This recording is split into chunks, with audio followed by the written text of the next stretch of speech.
స్తోత్రం. దేవునికి వాక్యం నుంచి ఒక మాట మనం చదువుకున్నాం. ఆదికాండము 13వ అధ్యాయం 14వ వచనం చదువుకున్నాం. లోతు అబ్రహామును విడిచిపోయిన తరువాత అందరూ సరిగా కలిసిపోయారు. అందరూ చెప్పుకుంటే ఇంకా మనకు ధన్యమే, ఎందుకంటే టైం అయిపోతున్నాను. ఇంకా మీరు కంటిన్యూ చేస్తే నేను కూడా కంటిన్యూ చేస్తాను. మీరు కంటిన్యూ చేసినాం అనుకోండి, ఇక ఇంటికి కూడా కష్టమైంది, చీకటి అయిపోతుంది. హల్లు చెప్పండి. చేతులు ఇస్తే దేవుడు ఒకసారి యేసయ్యకు 2 చేతులు ఆకాశం గట్టిగా హల్లు చెప్దామా? నేను హల్లు చెప్పకుండా సఫలు కొడుతున్నారు. ఎర్రగడ్డలు సగం బ్యాచ్ ఇక్కడే ఉన్నారు.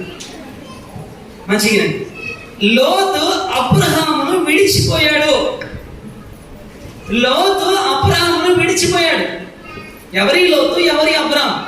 ఫస్ట్ ఆ సబ్జెక్ట్ చెప్పి తర్వాత ఎందుకు పోయాడో చెప్తాను. పోతే ఫలితం ఏమైందో కూడా చెప్తాను. తొందరగా ముగించుకుందాం, ఎందుకంటే ఆదికాండం నుంచి ప్రకటన గ్రంథం వరకు ఒక్కొక్క అంశాన్ని మనం ధ్యానం చేసుకుంటూ వెళ్ళిపోతున్నాం. ఏమైనా తొందర ఉందా అండి? నేర్చుకుంటే నష్టమా? అక్కడింత అక్కడంతా నేర్చుకునే దానికంటే వర్షం పడి నేర్చుకుంటే ఎంత ఆశీర్వాదం. బైబిల్ ట్రైనింగ్ లాగా ఉంటుంది అనమాట. ఒకసారి గట్టిగా చెప్పండి, బ్రదర్స్ చెప్పండి, సిస్టర్లు చెప్పండి, అందరు చెప్పండి.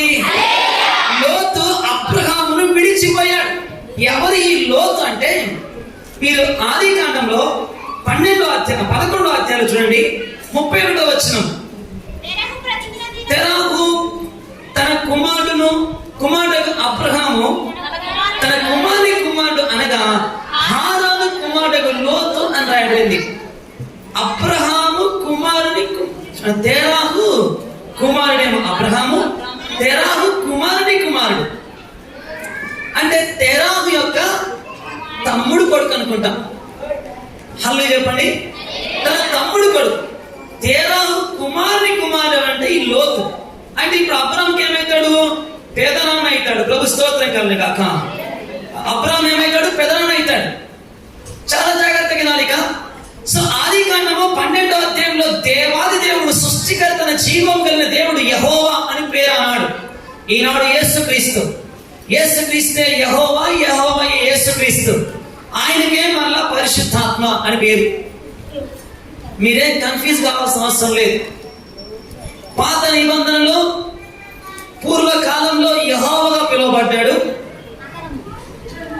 మనుష్య కుమారుడుగా ఈ భూమి మీదకి దిగి రావాల్సిన అవసరం వచ్చింది కనుక, నీ కొరకు, నా కొరకు, మన కొరకు శిలువలో చనిపోవాల్సిన అవసరం వచ్చింది కనుక యేసుక్రీస్తుగా వచ్చాడు.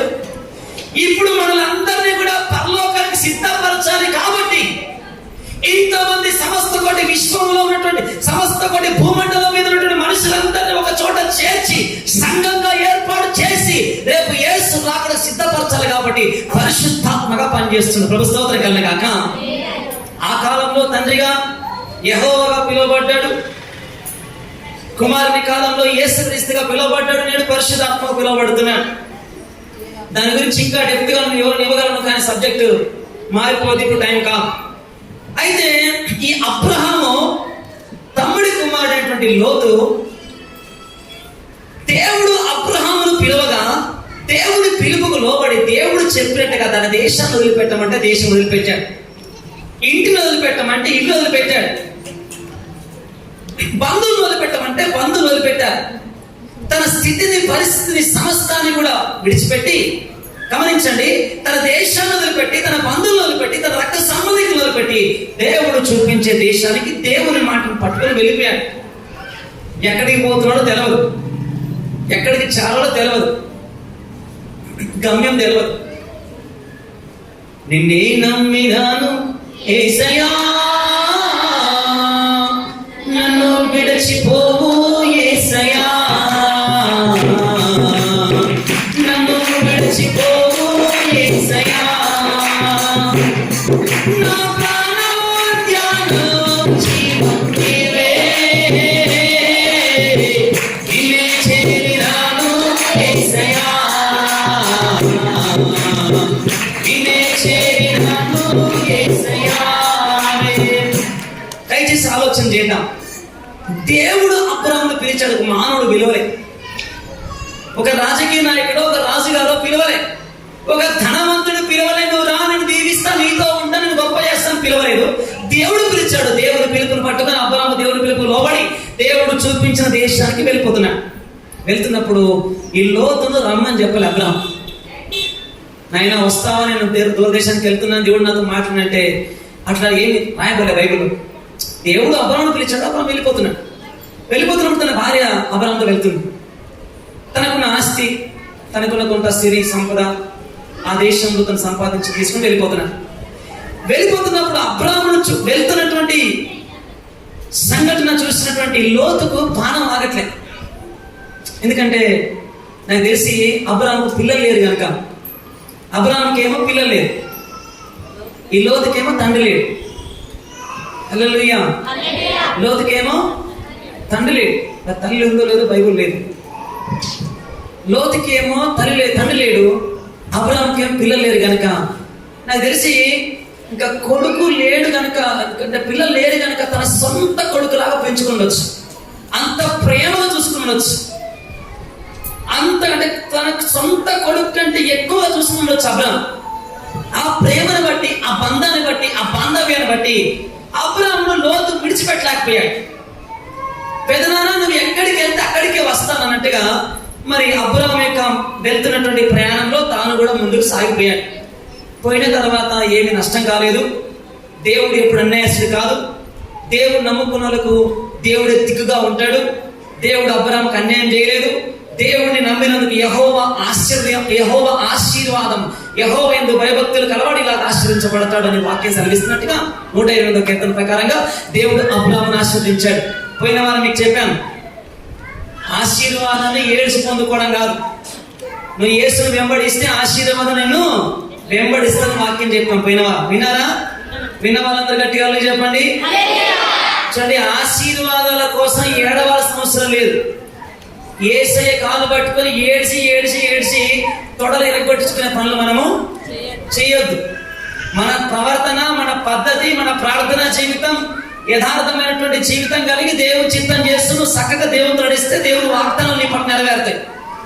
ఆటోమేటిక్ గా ఆశీర్వాదం నీ పట్ల నెరవేరుతాయి. అంతేగాని నువ్వు ఇష్టానుసారంగా జీవిస్తూ నేను నీ పద్ధతి మార్చుకోనక, దేవుడు చెప్పినట్టుగా వెనక, దైవ చిత్తానుసారంగా నువ్వు బ్రతక, ఇష్టానుసారంగా జీవిస్తాను కాలు పట్టుకొని దీవించండి. ఏం దీవిస్తాడు? ఎముకలు రెక్కొట్టి ఆస్పదం పెడతాడు. హల్లెలూయా చెప్పండి. యాకోబు జీవితం అదే జరిగింది. యాకోబు తొడగొడి మీద ఒక్కడు పడితే ఇరిగిపోయింది. ఎందుకని? యాకోబు మనసు మార్చుకోలేదు, యాకోబు పద్ధతి మార్చుకోలేదు, యాకోబు బ్రతుకు మార్చుకోలేదు. కానీ రాత్రంతా ఏడుస్తున్నాడు, ఆయన దీవించి ఆశీర్వదించు, నన్ను గొప్ప చేయి అంటే దేవుడు ఎలా ఆశీర్వదిస్తాడు? బైబిల్ ఏముందంటే మీరు మారు మనసు పొందమన్నాడు. మనం ఏం పొందాలంటే చెప్పండి, మారు మనసు పొందాలి. మారు మనసు పొంది మారు మనసుకు తగిన ఫలాలు ఫలించాలి. మనం మారినా అంటావు. ఏం మారినా? నీ మాట మారిందా? చూపు మారిందా? పద్ధతి మారిందా? తిండి మారిందా? బతుకు మారిందా? జీవన విధానం మారిందా? సహవాసం మారిందా? ఏం మారింది? తాగుడు మారిందా? సినిమాలు మారినారా? సినిమాలు మారినా? సీరియల్ మారినారా? ఏం మారినారు? ఆలోచన చేయండి ఒకసారి. ఏం మారినాడు దేవుడిని ఆశ్రయించడానికి? సరే, వాక్యంలోనికి మనం వెళ్దాం. ఎందుకంటే వాక్యం డైవర్ట్ అయిపోయింది కనుక. మారితే దేవుడిని దీవిస్తాడు. నువ్వు మారకుండా నువ్వు దీవించు అంటే నువ్వు చచ్చిపోయినాక ఇట్లా కేకలు పెట్టినా కూడా దీవెన అయితే మాత్రము రాదు. ఒక అంటారు, నేను యేసుప్రభువుని నమ్ముకున్నా, నాకు ఏం దీవెన వచ్చింది, నాకు ఏం ఆశీర్వాదం వచ్చింది, నేను యేసుప్రభువుని నమ్ముకుని యేసుని వెంబడిస్తున్నాను, నా జీవితంలో ఇంకా మేలు జరగలే. దేవుడు ఎవరికైనా ఒకే రీతిగా పనిచేస్తాడు. నిన్న నేడు నిరంతరము ఏకరీతిగా ఉన్నాడు. దేవుడు నిన్ను దీవించాలంటే, ఆశీర్వదించాలంటే దేవుడు ఇష్టపడ్డట్టుగా, దేవుడు కోరినట్టుగా, దేవుడు మెచ్చేలాగా నీ ప్రవర్తనలో మార్పు రావాలి, నీ ప్రార్థన జీవితంలో మార్పు రావాలి, నీ భక్తిలో మార్పు రావాలి. నువ్వు క్రమంగా దేవుడితో నడవాలి. ఒక ఆదివారం మనం మందిరంలో కనపడితే మళ్ళా చూద్దాం. ఇలా అమావాస్యకు వస్తే మళ్ళీ అమావాస్య, కొంతమంది ఇలా క్రిస్మస్ పండుగ వస్తే మళ్ళీ క్రిస్మస్ పండుగ, ఇలా మందిరంలో ఉపవాస పండుగ వస్తే మళ్ళీ వచ్చే మందిరంలో ఉపవాస పండుగ. ఏడ దేవుడు నిన్ను ఆశీర్వదించాలనుకుంటే దేవుడు ఎట్లా ఆశీర్వదిస్తాడు? అమ్మ నిద్రపోతులందరూ గట్టిగా చెప్పండి హల్లెలూయా. మంచిది, అల్లు చెప్దామా? సో దేవుడు అబ్రహామును ఆశీర్వదించాడు. సబ్జెక్ట్ చూడండి, దేవుడు పిలిచిన దేవుడు నమ్మదగిన వాడు అబ్రామును ఆశీర్వదించాడు. అదే విధంగా లోతును కూడా ఆశీర్వదించాడు. సమపాలల్లో ఇద్దరు దీవించబడ్డారు, ఆశీర్వించబడ్డారు. ఇద్దరికి గొర్రెలు, గుడ్లు, మేకలు, అనేక సిరి సంపదలు, ఆస్తి సమృద్ధిగా ఉంది. ఇద్దరికి పని వాళ్ళు ఉన్నారు, వీళ్ళ పని వాళ్ళు, వాళ్ళ పని వాళ్ళు. ఒకసారి పంచాయతీ పెట్టుకున్నారు. వారిద్దరు కూడా ఆ సమయంలో విడిపోవాల్సి వచ్చింది. అబ్రాము లోతులు విడిపోయారు. వచ్చిన చిన్న గొడవ వల్ల ఏమైందండి? అబ్రాము లోతులు విడిపోయారు. హల్లెలూయా, హల్లెలూయా. అబ్రాము లోతులు ఏమయ్యారు? విడిపోయారు. ఇక జాగ్రత్తగా ఇప్పుడు మనం సబ్జెక్ట్లోకి వచ్చేసాం.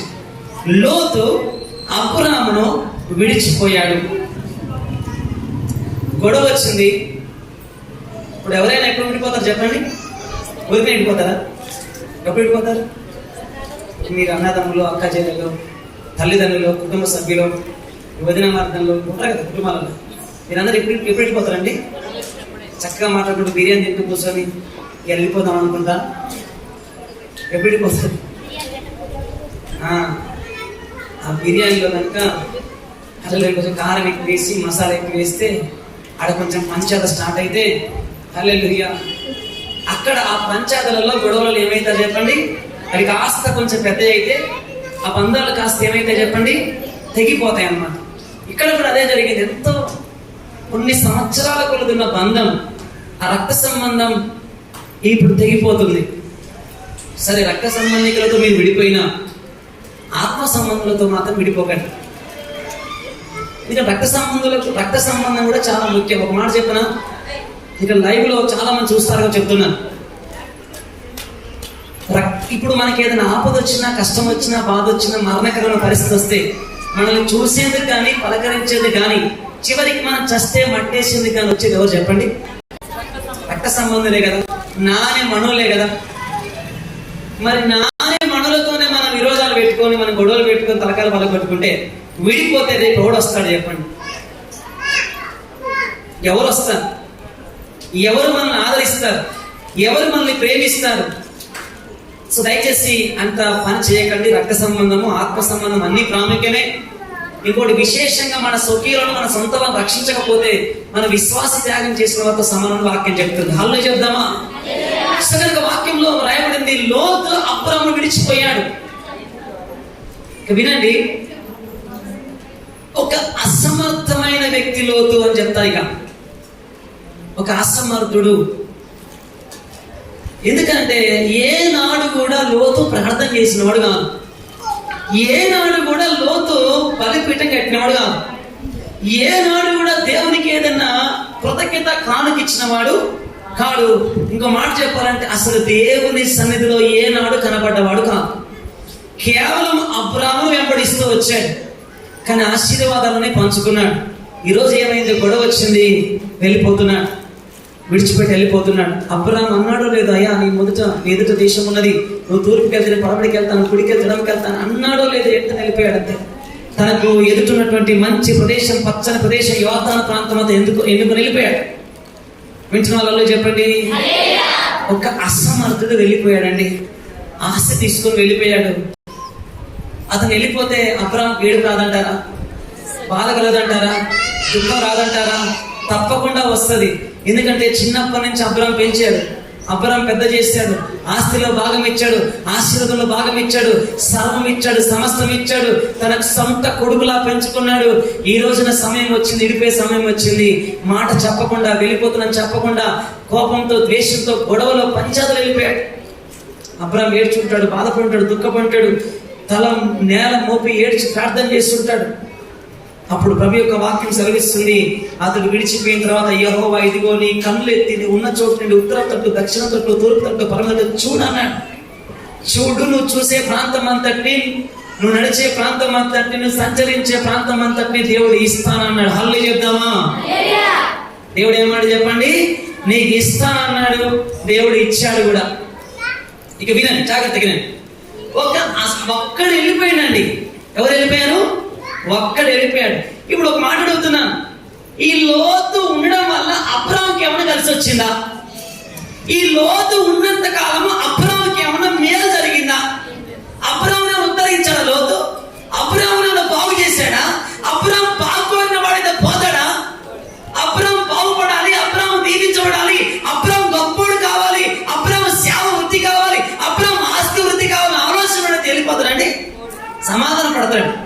కలిసి జీవించడానికి ఇష్టపడతాడు. కానీ వదిలిపెట్టి వెళ్ళేందుకు ఇష్టపడంటే ఎప్పటి నుంచో మనసులో భార్య చెప్పిన మాటలు, పిల్లలు చెప్పిన మాటలు, బంధువులు చెప్పిన మాటలు, పని వాళ్ళు చెప్పిన మాటలు, ఎవరో చెప్పిన మాటలు మనసులో పెట్టుకొని విడిపోవాలని ఆలోచన కలిగినాడు. కాబట్టి ఇట్లాంటాడు, ఉన్నా ఒకటే పోయినా కూడా ఒకటే. లోతు పోవడం వల్ల అబ్రాహాముకి ఏమైనా నష్టం అంటారా? మరి నష్టం ఎవరికి చెప్పండి? నష్టం ఎవరికి? లోతుకే నష్టం. నష్టం జరిగిందా జరగలేదా? బైబిల్లో జరిగింది. ఎంత టైం పట్టింది? జస్ట్ 3 అధ్యాయాలు టైం పట్టింది అంతే. హల్లెలూయా. 14వ అధ్యాయము, 15వ అధ్యాయము, 16వ అధ్యాయము, 17వ అధ్యాయం, 4 అధ్యాయాలు టైం పట్టింది. 18వ అధ్యాయంలోకి వచ్చేసరికి అప్పటికే దేవుడితో దిగి వచ్చారు.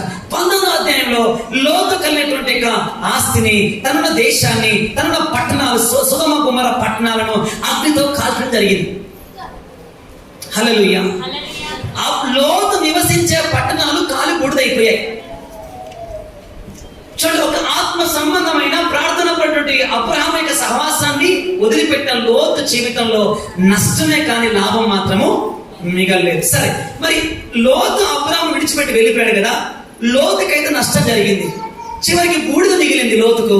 మరి అబ్రహాముకి ఏం జరిగిందో చూద్దాం. మనం చూద్దాం. 14వ అధ్యాయం 14 వచ్చింది, చదవండి. 14. అబ్రహాము తన తమ్ముడు చెరపట్టబడినని విని తన ఇంట పుట్టి అలవర్చబడిన 312 వెంట పెట్టుకొని తాను మట్టుకు ఆ రాజులను తరిమేను. కొడదామా చెప్పసరి గట్టిగా? అబ్రహాము ఇంట్లో నుంచి ఎంతమంది వెళ్ళిపోయారు? ఎంతమంది వెళ్ళిపోయారు? అబ్రహాము దగ్గర నుంచి ఎంతమంది వెళ్ళిపోయారండి? ఒక్కడు వెళ్ళిపోయాడు. ఎలీషా వెళ్ళిపోయాడు. ఇంకొకరు వెళ్ళిపోయారు. దేవుని సన్నిధిలో నుండి యేసుక్రీస్తు వారి దగ్గర నుంచి ఒక్కడే వెళ్ళిపోయాడు. మన పేరు ఇస్రాయేలు యూదా. ఒక్కడే పోయాడు. 12 మంది పోయారా? ఒక్కడే పోయాడు. పోయిన తర్వాత వాడి పరిస్థితి ఏమైందండి? ఉరి పెట్టుకొని చస్తే పొట్ట పగిలిపోయిందంట. ఎంత తిన్నాడో యేసుబాబుతో ఉన్నప్పుడు. హల్లెలూయా. ఎంత తిన్నాడో పాపము పొట్టంతా పాపం పెరిగిపోయింది. దురాశ గర్భం ధరించగా పాపము కన్ను పాపం పరిపక్వమై మరణాన్ని కన్ను వాక్యం సెలవిస్తున్నట్టుగా ఆ పొట్ట నిండా పాపమే, అక్రమమే, శాపమే. చూడండి, ఆ ఉరి పెట్టుకుంటే ఇస్కరియోతుగా కింద పడిపోగా పొట్ట పగిలిపోయి పొట్ట మిగులు బయటపడండి. ఆలోచన చేయండి. యేసుక్రీస్తు వారిని అమ్మి యేసుక్రీస్తు వారిని విడిచిపెట్టి వెళ్ళిపోయినటువంటి యూదా జీవితంలో ఏమన్నా మేలుందా? ఏమన్నా ఆశీర్వాదం ఉందా? ఏమన్నా అభివృద్ధి ఉందా? పోనీ యేసుబాబును అమ్ముకొని తీసుకొని పోయినటువంటి ఆ డబ్బులతో ఏమైనా కొనుక్కున్నాడా? బాగుపడ్డా? బతికి బట్టగట్టాడా? దీవించబడ్డా? ఎందుకని? ఇది వాక్య చిత్తానుసారం కాదు, దేవుడి చిత్తానుసారం కాదు, వాక్యానుసారం కాదు కదా. ఏదైనా దేవుడు ఇష్టపడి మనకి ఇవ్వాలి. ఏదైనా దేవుడి దగ్గర మనం పొందుకోవాలి. కష్టపడాలి, మోకరించాలి, ప్రార్థన చేయాలి. దేవుని కొరకు కష్టాలు, శ్రమలు, ఇరుకులు, ఇబ్బందులు, నిందలు, అవమానాలు భరించాలి, నలిగిపోవాలా. దేవుని కొరకు శ్రమ పడాలి. శ్రమలలో నుంచి దీవెన పొందుకోవాలి. ఆలోచన చేయండి. నూనె, పల్లి గింజలు తీసుకోండి, కొబ్బరికాయలు తీసుకోండి. వాటిని బాగా దంచితే ఏమొస్తుంది చెప్పండి? నూనె వస్తుంది. మనము దంచబడితే మన మీదికి ఆశీర్వాదం వస్తుంది. కొడదామని గట్టిగా. నువ్వు దంచబడాలి, నలగొట్టబడాలి. శ్రమలు, ఇరుకులు, నిందలు, అవమానాలు, అనేక రకాల ఎదురు దెబ్బలు, ఆటుపోట్లు నీ జీవితం అనుభవిస్తే నీ జీవితంలోనికి యేసుక్రీస్తు వారికి ఆశీర్వాదం నీ మీదకి వస్తుంది. స్తోత్రం కలగాక. దేవుడు దీవించేవాడే, ఆశీర్వదించేవాడే. కానీ దీవించడానికంటే ముందు గమనించండి, ఆయన విరుస్తాడు. విరిచిన తర్వాత ఆశీర్వాదం వస్తాడు. విరవబడకుండా ఆశీర్వాదం లేదు, నలగొట్టబడకుండా ఆశీర్వాదం లేదు. యేసయ్యకే స్తోత్రం కలగాక. సో కనుక ఈ లోతు వెళ్ళిపోయిన తర్వాత ఏం జరిగింది తెలుసా? లోతు వెళ్ళిపోయిన తర్వాత అబ్రాహాము కుటుంబంలో 318 మంది తన ఇంట పుట్టారంట. ప్రభు స్తోత్రం కలగాక. ఎంతమంది పనులు ఉన్నారో చూడండి. అబ్రాహాము దగ్గర ఎంతమంది పని వాళ్ళు ఉన్నారు. ఇవి ఒక్కడు పోతే మొత్తం పోయిందా? అబ్రాహాం మంచితనం, అబ్రాహాం ప్రార్థన జీవితం, అబ్రాహాం క్రమంగా దేవునితో నడిచే విధానంలో దేవుడు చేసిన గొప్ప మేలు ఏంటంటే అబ్రాహాం దగ్గర ఇంట్లో 318 మంది పుట్టి పెరిగి పెద్దయి వాళ్ళంట కత్తి మీద నేర్చుకున్నాడు. ప్రభు స్తోత్రం కలుగును గాక. అబ్రాహాం ఇప్పుడు మహారాజు అయింది. కొట్టండి సభలో సరి గట్టిగా. అబ్రాహాముతో ఉన్న వాళ్ళు సామాన్యమైన వాళ్ళు కాదు. అబ్రాహాముతో ఉన్న వాళ్ళు శత్రు రాజులను కూడా తరిమి కొట్టేవాళ్ళు. కొట్టండి సభలో సరి గట్టిగా. కొంతమంది తక్కువ అంచనా వేస్తారు దేవుని సేవకుల్ని, దేవుని బిడ్డల్ని, దేవుని ప్రజలను తక్కువ అంచనా వేస్తారు. కానీ ఒక మాట చెప్పిన, ఎవరికైతే దేవుడు తోడుంటాడో వారికి కలిగిన సమస్తాన్ని దేవుడు ఆశీర్దిస్తాడు. కనుక అబ్రాహామును దేవుడు ఆశీర్వదించాడు. అతనితో ఉన్నటువంటి పని వారిని ఆశీర్వదించాడు.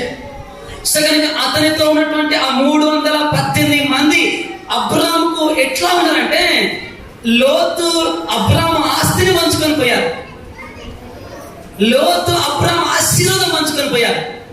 లోతు అబ్రాహాము విడిచిపెట్టి వెళ్ళిపోయాడు. కానీ అతనితో ఉన్నటువంటి 318 మంది అబ్రాహాము కొరకు చచ్చిపోయి సిద్ధపడ్డారు. కొడదామా చెప్పారు గట్టిగా. అబ్రాహాము కొరకు చనిపోవడం కదా రెడీ. ఇప్పుడు చెప్పండి, లోతు పోవడము మేలా కీడా? మేలే. లోతు లాంటి వాళ్ళు పోవడం మేలా కీడా చెప్పండి? అయ్యా మేలే. ఎందుకంటే లోతు లాంటి వాళ్ళు పోతేనే ఈ 318 మంది వస్తారు. నమ్మకమైన వాళ్ళు వస్తారు. దేవుడు పుట్టిస్తాడంటే ప్రభు స్తోత్రం కలుగును గాక. హల్లెలూయా. పనికి మాల చెత్త పోతేనే శ్రేష్టమైన గింజలు బయటకు వస్తాయి. అవునంటారా కాదంటారా? అమ్మా, కలుపు మొక్కలు పోతేనే, పిచ్చి మొక్కలు పోతేనే మంచి మొక్కలు కనపడతాయి. ఆమె చెత్త చెదారం ఓడిస్తేనే ఇల్లు బాగుపడుతుంది, సంఘం బాగుపడుతుంది. మనం ఉడుద్దామా, దేవుడు ఉడవాలా చెప్పండి? పొరక ఎవరి చేతులు ఉంది? చాట ఎవరి చేతులు ఉంది? మన చేతులు ఉందా? ఎవరి చేతులు? చాట బైబిల్ ఏముందంటే దేవుని చేతిలో ఉందంట. ఆయన ఇసురుతుందంటే చర్చిలో ఇట్లా చర్చిలో ఇసురుతున్నాడు. ఇసురుతుంటే ఎగురుతున్నారు. కొంతమంది బలిపీఠం మీద ఎగిరిపడుతున్నారు. అతను బలిపీఠం నుంచి ఎగిరిపడుతున్నారు, సంఘం నుంచి ఎగిరిపడుతున్నారు. జాగ్రత్త. మరి మీరు కూడా ఎగురుతారేమో ఇంకా. హల్లే చెప్పండి. అప్పుడు వినండి, మీరు కూడా ఎగురుతారేమో. మరి ఇలా పొట్టి ఎంత ఉందో గట్టి ఎంత ఉందో ఎట్లా తెలవాలి? ఇసిరితేనే కదా రుచి. ఒకసారి గమనించండి. అబ్రాహాము యుద్ధ నుండి ఒక్క లోతు వెళ్ళిపోతే, ఒక అసమర్థమైన వ్యక్తి వెళ్ళిపోతే సమర్థవంతమైన 318 మంది దేవుడు పుట్టించాడండి. బట్ టైం పట్టింది. దేవుడు కొంత టైం తీసుకున్నాడు. ఇప్పుడు లోతు ఆస్తిని శత్రువులు పట్టకపోతే అబ్రాహాము, అమ్మో నా తమ్ముని యొక్క ఆస్తిని, తన సంపదను, ఆ దేశాన్ని శత్రురాజులు పట్టకపోయినట్టు అని చెప్పేసి తన ఇంట పుట్టిన 318 మంది తీసుకొని వెళ్ళి శత్రురాజుని తరమి అతని ఆస్తిని, తను ఆ దేశంలో పోగొట్టుకున్నటువంటి వారి ఆస్తిని, లోతు ఆస్తిని, తన కుటుంబాన్ని, సర్వాన్ని, సమస్తాన్ని తీసుకొచ్చి మళ్ళీ అప్పగించాడు. ఒక స్తోత్రం కలుగును గాక. ఎంత గొప్ప మనసు అండి అబ్రాహాం మనసు. ఎంత గొప్ప దేవుడు అండి. హల్లెలూయా చెప్తామా? దేవుడు ఎప్పటికి కూడా అన్యాయస్తుడు కాదు. ఇప్పుడు ఒక ఖాళీని దేవుడు పూరిస్తుందంటే గమనించు. ఫస్ట్ దేవుడు ఒక వేకెన్సీ చేసిందంటే అది మేలుకే.